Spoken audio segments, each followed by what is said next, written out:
Durante un encendido discurso ante agricultores en Pensilvania, hoy el presidente Donald Trump presentó otro pilar de su agenda económica de línea dura, prometiendo imponer un asombroso arancel a importaciones de John Deere si el gigante agrícola concreta su plan de trasladar su producción a México. La declaración, pronunciada con su característica fanfarronería, no fue solo una advertencia para una de las marcas de maquinaria más icónicas de Estados Unidos, sino un mensaje más amplio para las corporaciones estadounidenses que coquetean con la deslocalización.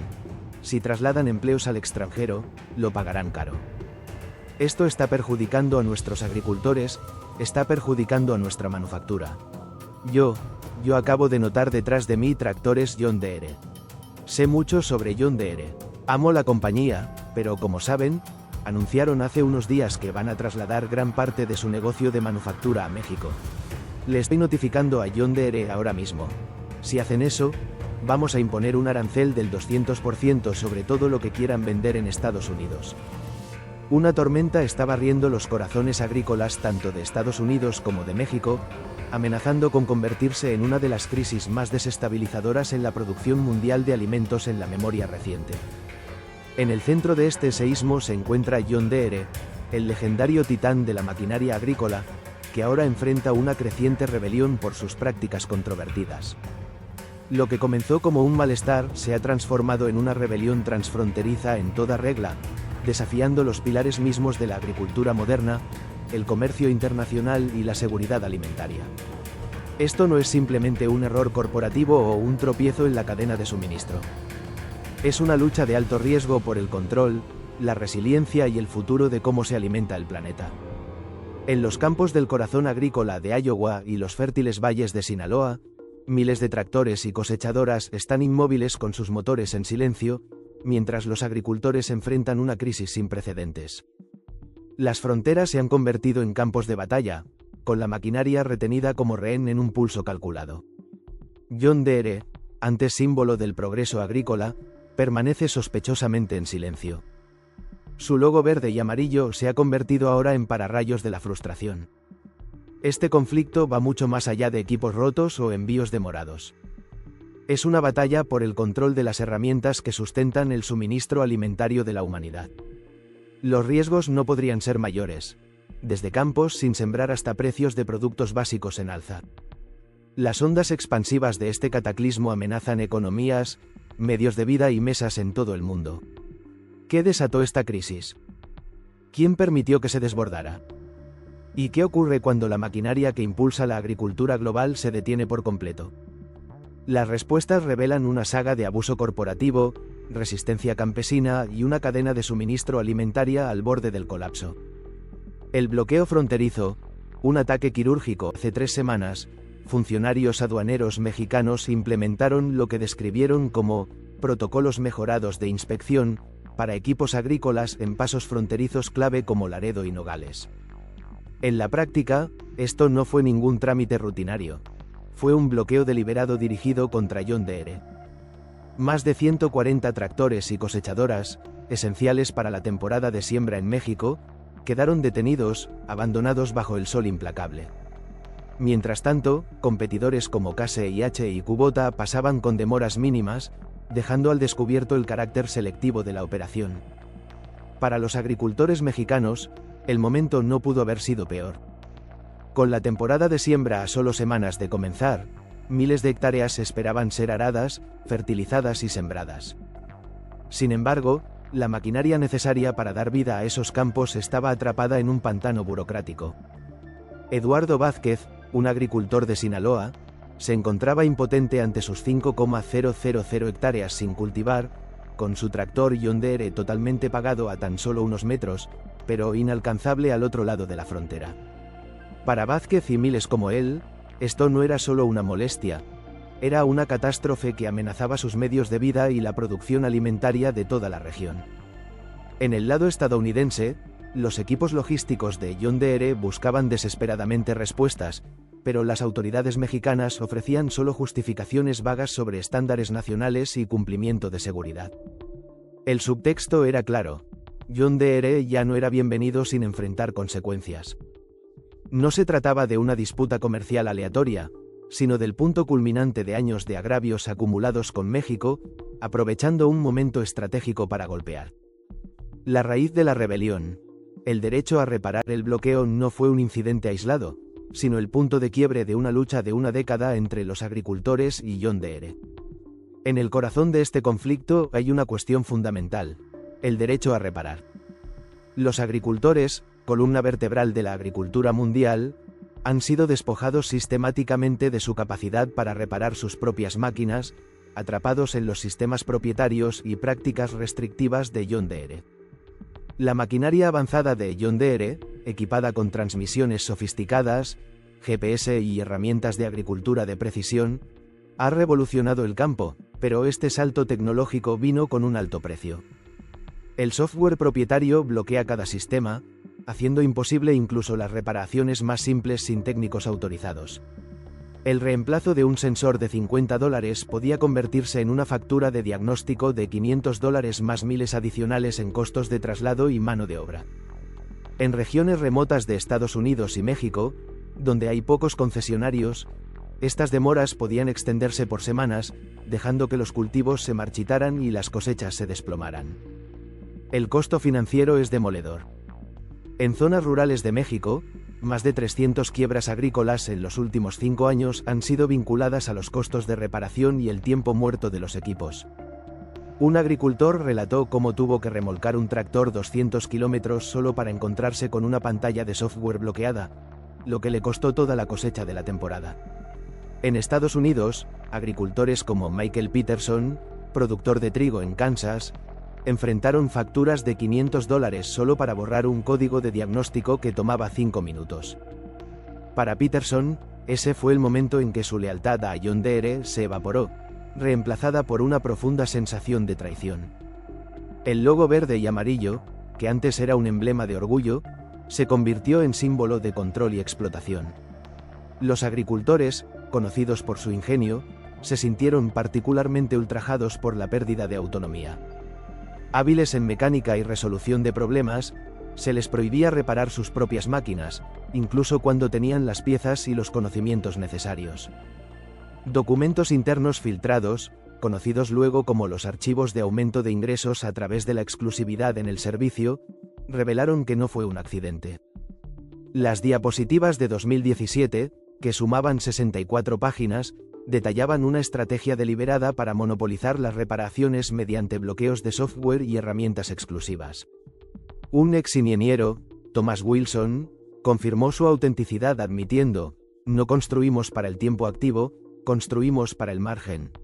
Correos electrónicos internos incluso discutían cómo explotar a los agricultores durante las temporadas pico, con un ejecutivo escribiendo: "Si falla en mayo, pagarán en junio".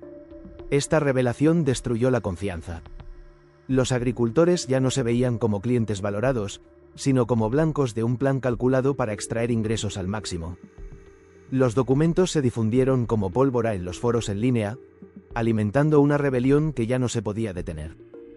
Las secuelas económicas: un colapso de $14,000 millones. El bloqueo mexicano envió ondas de choque a través de los mercados globales. El día que comenzaron las inspecciones, las acciones de John Deere abrieron estables, pero se desplomaron a mediodía, cerrando la semana con una pérdida del 27% en su valor de mercado, una evaporación de $14,000 millones, la caída más abrupta en los 185 años de historia de la compañía.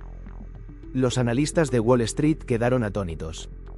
Los simples retrasos fronterizos no podían explicar por sí solos semejante debacle. La verdad era más profunda. El bloqueo desnudó la fragilidad del modelo de negocio de John Deere, basado en gran medida en ingresos por reparaciones y en una posición de dominio de mercado. México representa un mercado crítico para John Deere, con más de $1,000 millones en ventas anuales de maquinaria y otros $2,000 millones en ingresos por repuestos y servicios. La interrupción causó un caos inmediato. Se acumularon inventarios en centros de manufactura como Saltillo, Molín y Waterloo, mientras que los costos, las tarifas por almacenaje y las multas por entregas tardías se disparaban. Agencias crediticias como Moody's y S&P colocaron a Deere en observación negativa, citando su exposición a la concentración de mercado y el riesgo de represalias políticas. Los bonos cayeron, los costos de endeudamiento se dispararon y las proyecciones de liquidez fueron recortadas. La empresa estaba sangrando $370 millones por semana, una hemorragia financiera insostenible. Los inversionistas, antes seguros de la indispensabilidad de John Deere, se sintieron traicionados. Una empresa que se había posicionado como la columna vertebral de la agricultura quedó expuesta como vulnerable, con su dependencia de los ingresos por reparaciones revelada como un talón de Aquiles. La crisis dejó al descubierto una verdad más amplia. En una economía global interconectada, ninguna empresa está a salvo si traiciona a su base de clientes. La rebelión de los agricultores, una resistencia desde las raíces. Los agricultores, el alma del legado de John Deere, fueron los primeros en darle la espalda. En Nebraska, la cooperativa agrícola más grande del estado, suspendió todas las compras a Deere, redirigiendo $40 millones a competidores como Case IH y New Holland. Su comunicado fue tajante: apoyamos a las empresas que apoyan a los agricultores. La Federación Estadounidense de Oficinas Agrícolas, que representa a 6 millones de familias, emitió una inusual reprimenda pública, exigiendo leyes globales sobre el derecho a reparar y elogiando la postura de México como una acción valiente contra los excesos corporativos. La rebelión echó raíces en Internet, donde los agricultores transformaron los foros en centros de resistencia. La membresía en comunidades de reparación no autorizada se disparó un 300% en 6 semanas, compartiendo software modificado, accesos a diagnósticos bloqueados y herramientas para desbloquear el firmware. A la vanguardia estaba el Green God, un parche indetectable que esquivaba los bloqueos de software de Deere, permitiendo a los agricultores borrar códigos de error e instalar piezas sin pasar por concesionarios. Un agricultor de Iowa lo describió como liberación digital, una recuperación del control sobre su propio equipo. Surgió un ecosistema de reparaciones en el mercado gris, con exempleados de John Deere ofreciendo servicios discretos y proveedores de piezas vendiendo directamente a los agricultores. Lo que comenzó como una medida desesperada, se transformó en un movimiento a gran escala con los agricultores exigiendo su derecho a la autosuficiencia. A comienzos de la primavera, 72 agricultores de Minnesota presentaron una demanda colectiva acusando a John Deere de violar normas de reparación y de prácticas monopolísticas. La denuncia alegaba que el equipo había sido diseñado deliberadamente para ser irreparable por mecánicos independientes, obligando a los agricultores a pagar reparaciones costosas y exclusivas de los concesionarios. Los competidores aprovechan el momento. Mientras John Deere tambaleaba, los competidores no perdieron el tiempo. Case IH lanzó su iniciativa Open Farming, que ofrecía acceso total a diagnósticos y pedidos de repuestos sin restricciones. Kubota respondió con su campaña Farmer First, prometiendo software de código abierto, mientras Mahindra expandía su red de concesionarios en Estados Unidos con el lema «Propiedad total a mitad de precio». Más de 140 concesionarios de Deere iniciaron conversaciones para cambiar de marca y 37 firmaron cartas de intención. Los agricultores acudieron en masa a estas alternativas, no solo por razones prácticas, sino por principios. Estaban rechazando a una empresa que traicionó su confianza. El cambio fue sísmico. Una generación que antes lucía con orgullo gorras de John Deere ahora abrazaba la resistencia, intercambiando lealtad por empoderamiento. El logo verde y amarillo, alguna vez omnipresente en la América rural, comenzaba a ceder terreno al rojo de Case IH y al naranja de Kubota. Implicaciones mayores. Un abastecimiento de alimentos en peligro. Los efectos del bloqueo fronterizo fueron catastróficos. En México, casi 1.700.000 acres quedaron sin sembrar, amenazando el suministro invernal de hortalizas como tomates, pimientos y aguacates. Los contratos de futuros para estos cultivos se dispararon y los procesadores de alimentos en Estados Unidos advirtieron sobre escasez de ingredientes que podría hacer subir los precios para los consumidores. La crisis dejó al desnudo la fragilidad de una cadena alimentaria excesivamente dependiente de la maquinaria de una sola empresa. Las inspecciones mexicanas no fueron solo una táctica comercial, fueron un ultimátum. Cables diplomáticos filtrados revelaron una estrategia meticulosamente planificada para explotar la dependencia de John Deere del mercado mexicano, exigiendo políticas de derecho a reparar, un fondo de reparaciones, transferencia tecnológica y supervisión en el precio de los repuestos. Las acciones de México enviaron un mensaje inequívoco: la era del control corporativo sin límites sobre la agricultura ha terminado. Esta crisis no se trata solo de agricultura, se trata de supervivencia. El cierre ha evidenciado las vulnerabilidades de un sistema alimentario global atado a tecnologías propietarias. Mientras los agricultores luchan por recuperar el control, las consecuencias se esparcen por las economías, desde comunidades rurales hasta supermercados urbanos. Esta rebelión es una señal de alarma no solo para John Deere, sino para toda una industria que subestimó la resiliencia y la determinación de quienes alimentan al mundo. El camino a seguir. ¿Puede John Deere adaptarse? La gran incógnita ahora es si John Deere puede adaptarse o si la revuelta campesina redefinirá la agricultura para las generaciones venideras. La empresa enfrenta una encrucijada decisiva: abrazar la transparencia y la reforma o aferrarse a un modelo que ha alienado a su base más fiel. Las señales iniciales no son alentadoras. El silencio de Deere ante la crisis solo ha profundizado la desconfianza, y sus batallas legales contra los defensores del derecho a reparar demuestran poca voluntad de cambiar. Sin embargo, el movimiento de los agricultores no da señales de desaceleración. Desde levantamientos digitales hasta boicots cooperativos, la rebelión ha galvanizado a una comunidad decidida a no ser controlada. El auge de alternativas de código abierto y reparaciones en el mercado gris señala un cambio más amplio hacia la descentralización y la autosuficiencia en la agricultura. Esta saga es una advertencia para una era de dependencia tecnológica. Subraya los peligros de priorizar las ganancias sobre las alianzas, de encerrar herramientas esenciales tras muros propietarios. Para John Deere, el camino hacia la redención pasa por empoderar a los agricultores que han sido su columna vertebral. Para el mundo, los riesgos son aún mayores.